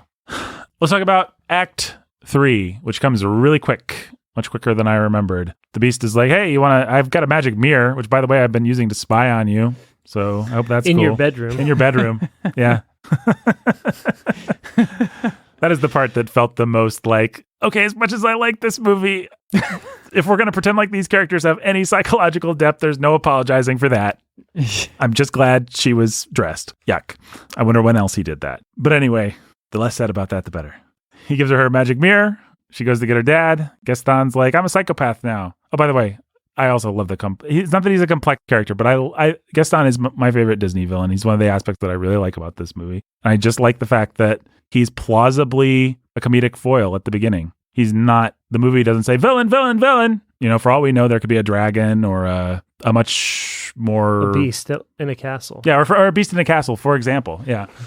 But we don't know who the villain's going to be. And then it's like, oh, it's just this jerk. It's just this jock whose ego was wounded, and he's going to let it turn him into a psychopath. Different life, Gaston still would have been a jerk, but he wouldn't have been a psychopath. You know, I mean, if he gets what he wants, then he just settles down and has it. And maybe he's, a jerk to his wife, but Gaston's not going out of his way to be evil. He's just an egotistical jerk that thinks he deserves what he wants, and he lets himself get carried away and, turns into a real jerk. And then falls off a cliff and dies, and his mangled corpse is down there still. Falls off a tower And dies. I mean, even then, it's plausible that Gaston could have just went whimpering away, but he gave in to his anger, his pride, and oh well. By the way, Gaston's original death, I think I said this on another podcast, was conceived as he falls, he survives, and he gets eaten by the wolves. Really? Which is pretty great, I think. That. It actually makes sense. We're going to have the wolves are going to affect things in all three acts. There's a nice symmetry to it, and a nice... The wolves run them to the castle. The wolves affect the turn of relationship, and the wolves devour finish off the villain. guy. Yeah. It's pretty great, but for obvious reasons, I think Disney actually has decided to recycle that ending. The same thing happens to poor Scar. So that's an idea that was sitting in the hopper for a few years. And hey, we can have this character get eaten alive. Great. And Hopper, by the way, could have been a pun on another Disney character that gets eaten alive, which is the bad guy in A Bug's Life. So I forgot about that. There you go. All these associations. It's been a while. I just saw it. Hopper from Stranger Things. Yeah, he doesn't get eaten alive, I hope. I don't know. By a Demogorgon. How many people do you guys figure died in that final battle? I wasn't paying attention. I think it might have been only Gaston, because even the guy who gets eaten by the chest was probably let out. Yeah. That's how I feel. You don't think he was digested when the chest burped? No, not really. That makes me feel a little bit better. Does it? I felt a little bit bad. See, this is why I can't read fairy tales, because I ask these kinds of stupid questions. I'm like, oh no, they're murdering all these people. Well, hey, it's not murder if it's war. That's right. Yeah. They were defending their home. That's true. They're within their rights. It was like a home invasion kind of story. They broke into their home with pitchforks and torches and swords and spears and weapons and crap. Yep. I remember as a kid always looking forward to that fight. It had some of the best gags, maybe of any Disney fight. Maybe the best, but especially when the guys go into the kitchen after the poor whimpering puppy dog. Yeah. Cushion ottoman thing. Pops up and the knives pop out. yeah. The cook with the flame. The flames. That's great. That's pretty good. It's terrifying. Cross-dressing thing that happens. Yeah, which the new one decided to lean into. Make the guy be like, But it's funny to think that within our lifetimes, you could have it be a joke. Like people would have a sense of humor. Of course, the guy's terrified. He got turned into a woman. How embarrassing. And Cogsworth actually saves Lumiere. That was a nice touch that I forgot about. Yeah. Like a rare, Chip's actually Lance is actually going to save Chip, kind of like we're going to abandon the logic of Lumiere always has to comedically end up on top. Pretty fun. You get a nice little point of view shot of the end of that dagger. Yep. That's pretty great.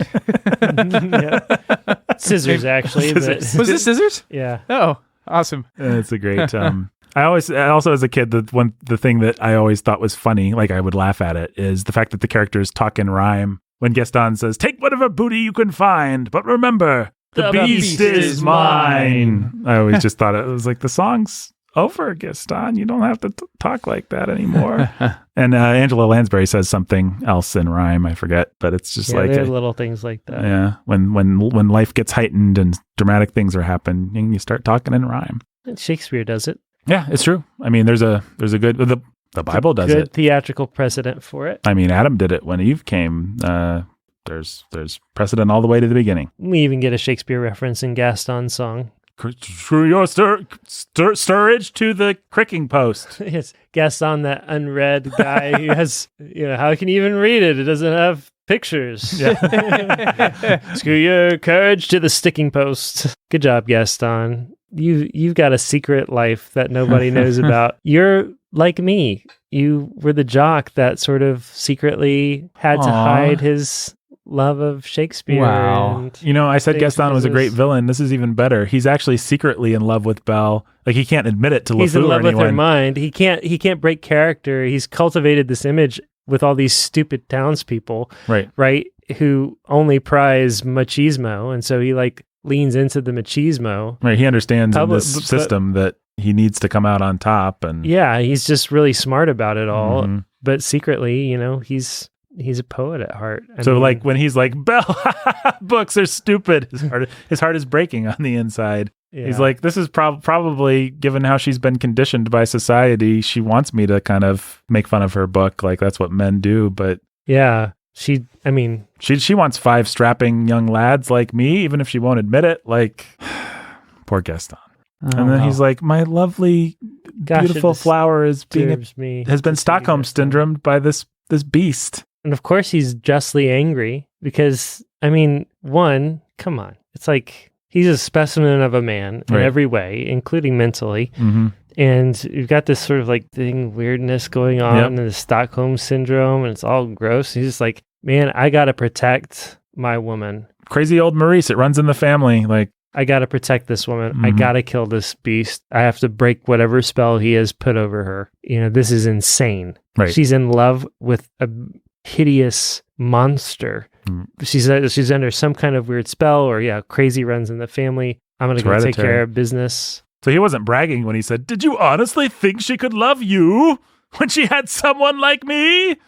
No. His heart was breaking. Yeah. What? I don't know. I think Gaston's a little self-deprecating even in those moments. As beautiful as me, There's some she, as beautiful as me. I think he's sort of he's leaning into it. It's like he's probably been, everybody's been like, "Oh, you're so handsome," and he just sort of bashfully leans into it. And you're right. There is a metatextual quality in iron. How can you decorate with that many antlers?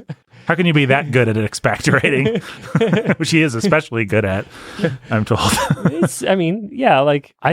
think I'm especially good at expectorating is exactly Gaston flexing his self-deprecating humor and his wit. Who says expectorating? The great ironist, Gaston. If he's as dumb as the townspeople think he is, he doesn't have a vocabulary like that. He knows about barges. He's roughly the size of one. Yeah. Wow. This has been turned on its head. Yeah. Wow. This is the tragedy. Let me tell you. Have you ever heard the tale, the tragedy of Gaston the Wise? It's not a tale that Disney likes to tell. Wow. From my point of view, the beast is evil. Then you are truly lost. Well, another misunderstood jock. The world is full of them. Wow. That's one reading of the movie. It's the reading I approve of. I kind of like that beast. And with the beast. Yeah, with the beast. Did you honestly think she could love you? I like it when Gaston's hair comes down. It gives him a nice psycho look without... And then he gets the little curl it back over his ear. Yeah. That final battle is awesome. Not the slapstick battle's fun for kids, but the final, them chasing each other around the castle and the lightning and everything is pretty great. How does the live action one compare? The live action one has, I don't remember it very well, but it's got one thing that I really don't like. which is he's standing on a parapet or something, and he's done his last evil deed, and then the parapet just collapses. Maybe gets hit by lightning or something, and he falls, which isn't nearly as good as his undoing being. He's about to stab him again. Well, in the movie, he stabs the beast, and the beast doesn't even mean to kill him. He just reacts in pain, and Gaston goes plummeting. It's like he was hoisted on his own murderous petard. That's right. And I think he does something similar in the new one, but the Gaston's actually one of the high points of the new one. Yeah, I think Gaston's great in the new one, too. Yeah, he's played by Luke Evans, who played the Bowman and the Hobbit. And he's a real singer, unlike Emma Watson, and you can definitely tell. I like the new one, generally. I guess we should address this. We're not going to do a special episode. You like the new one, Jake? I think maybe we could do the new one behind the paywall or something. Okay. Well, I take it back, folks. Don't remember what I said, because you need to go behind the paywall to find out what I think about the new one. I think we can do the new Cinderella back there, too. Yeah, that's a good idea. We'll do that, folks. So sign up for Patreon today. Patreon.com/Sanity at the Movies. Get us to $100, and we'll do the Indiana Jones movies on this side of the paywall, which will be fun. We're only $35 away. Yeah, we're pretty close. So, and thank you for everyone who signed up so far. I hope you're enjoying your Clone Wars reviews and things like that. And I hope you'll enjoy your Cinderella and your Beauty and the Beast, which will come soon. Yeah, Gaston's great in the new one, though. I've already let that cat out of the bag. I think the new one has one problem, and it's one of the central characters, but I won't tell you which one.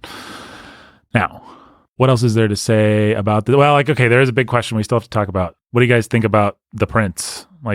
I think the accepted wisdom on this movie is it sucks when the beast turns into the prince. Everybody's disappointed.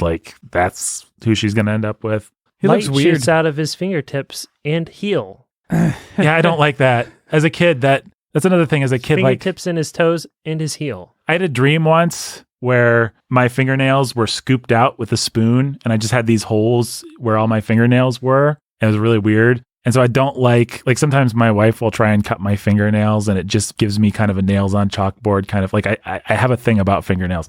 And so when that light shoots out of his fingers, it makes me really squeamish. I don't know. It always has since the youngest age. I've never liked looking at it. I don't know why. Ugh. If there's anyone out there that agrees with me or has any clue what I'm talking about, please let me know, because I'd love to have a comrade in this. And I'm not expecting you guys to agree, but this is a entirely personal thing. I don't like the light coming out of his fingers. I don't like, and then it comes out of his heel, which is also weird. It's pretty weird. And his toes, which is no movie should ever have toes. People should wear socks. Feet are disgusting. We don't need to see them. Not any of them. Not Belle's feet. I'm sorry. Not a foot guy. Now, what do you think about the prince?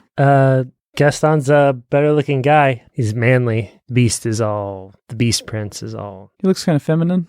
Pretty feminine. Well, his face is like a Botticelli or something. It's a weird looking face.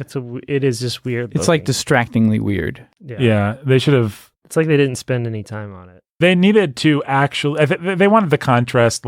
She fell in love with the beast, and she got a handsome prince, and I get that. But what they actually needed to do was make him more gruff, and he didn't just need to be not effeminate. He actively needed to be kind of gruff looking. He needed to have some of the recognizable beastishness. I think he needed broader. He had decently broad shoulders, but he needed a thicker frame. He needed more hair, maybe. I don't know. Just give him a beard. Yeah, give him. I think a beard would have gone a long way, actually. Make him. I don't know that he needs to look like Robinson Crusoe or something, but actually that would be a pretty cool look if he just looked like a disheveled guy that could be handsome, and then they could clean him up for the big dance at the end. But yeah, that moment never quite lands when she says, "It is you," and we as the audience are kind of well, I guess he's got the same blue eyes, but we don't feel it the same way. I'm always well, you saw his body get lifted up and light shooting out of his fingertips and toes, and him spin around and be transformed before your eyes. What made you think that this wasn't him? You make a fair point. Who is this guy? It's probably Gaston. He runs to me and says Belle, like he knows me. Anything else you guys want to say about the ending of the movie or the final dance or anything like that? Anything old Lumiere and Cogsworth at it again. Those guys. Yep. Even at the end of the movie, they're still at odds in a humorous fashion. Chip asks if he has to sleep in the cabinet anymore. In the cupboard. Chip, I actively didn't like Flounder. He was a 0 of a character. Chip, as far as like the young boy character, is probably the best one we've seen in our Disney princess things so far. I don't know that there's actually anyone else to compare him to besides Flounder, but Chip was a good Flounder, and Flounder was a bad Flounder. Really, Flounder was a bad Chip. Fun fact, Chip McGregory named after... No, that's not true. Nope. Anything else to say about this movie? I don't think so. I love it. I like this one. I don't know if people have been picking out on this. This is one of my favorite movies, honestly. I really like it a lot. I think it's really well done and quite entertaining, and it still holds up after all these years, and the music is the best of any Disney music, I think. And I'm sorry that Mr. Rankin died, because he probably still had a lot of cool stuff in him. Or no, Mr. Rankin didn't die. I always get that confused. Mr. Ashman. Ben, your final thoughts? Like it a lot. There you go. There you go. Where would you rank it in the pantheon of the Renaissance? Well, I haven't done any of these episodes with you guys, and I don't even remember what's in the Renaissance. So this, Aladdin, Lion King, Little Mermaid, this, Aladdin, Lion King, and then I think we'll just extend it through Pocahontas. Pocahontas? Yeah. Ooh, Pocahontas can go on the bottom. I was scared for a second and a half there when you said, ooh, I know what my favorite is. I mean, it might still be Aladdin, which I haven't seen in forever and a day. So I don't know if it's fair for me even to give a ranking, but... Well, just go with your heart, Ben. If there's one thing Disney has taught me, it's that you need to I should go with my heart? Okay. I think I'll put this one over Aladdin for now, actually, because I have the most recent fond memories of it. There you go. And then I'll put Aladdin under this, and then, I don't know, probably Lion King. There you go. Jake, same question. Which Disney Renaissance movies are the best? How do you rank? How do you rank them? And I realize we're doing this a little early, but I asked the question, so... I'm going to go with just what I think I would have... I'm going to side with childhood me. Childhood you. Childhood me says Aladdin, Lion King, Beauty and the Beast. By the way, childhood Nathan agrees 100%. When I became a man, I put away childish things, but... Except, we're talking about kids' movies here. You make a fair point. That are for kids. That are for kids, yeah. And so I think that is why I'm going to go with my childhood ranking. I think that's completely fair. I would argue that on an objective level, this one does more things right. This is a better movie. But I would never in a million years try to convince a kid of that. Like, obviously Aladdin's the best because it's got a flying carpet and swords and snakes and stuff. Oh, yeah. I mean, no, it's awesome. There is no arguing with that. And I fully admit that. And I anticipate liking Aladdin better than I think snobby 20-year-old Nathan would have liked it. I think I went through my period of like, well, come on, guys, actually, this isn't that great. And hopefully now I can come back around and embrace it. Fall under the same hypnotic spell that everyone else in the world seems to have fallen under. But for now, I'm going to say Beauty and the Beast, Lion King, Aladdin, and all the rest. And the rest. Marianne, the Professor, and the rest. Yay. Yay. All right, Ben, thank you for being here. We should say Ben's here. Ben, after a while, Ben's been a while. Ben, no pun intended. Ben, I hope will be here more, but he might not be here all the time. But I'd love for him to at least come back for Aladdin because I know he's going to have stuff he wants to say about that. That'd be fun. And it won't do to have the rock and the hard place that are Jake and me or whatever it is. And that's not what I wanted. The immovable object and the irresistible force. Yeah. On Aladdin. So you can come break the tie in Aladdin's favor, maybe. Nice. And I'll come do it. I think it'll just be a love fest, folks. I like Aladdin. I like it fine. It's good. You know, if you want comedy, you'd be better for you to watch Aladdin than Beauty and the Beast. If you want adventure, it might be better. If you want quality, then make your own choice. Now, Sanity at the Movies, of course, produced by me, executive produced by Jake and me, performed by Jake, me, and Ben. And go to patreon.com/Sanity at the Movies. Sign up. All those good things. Until next time. Be our guest.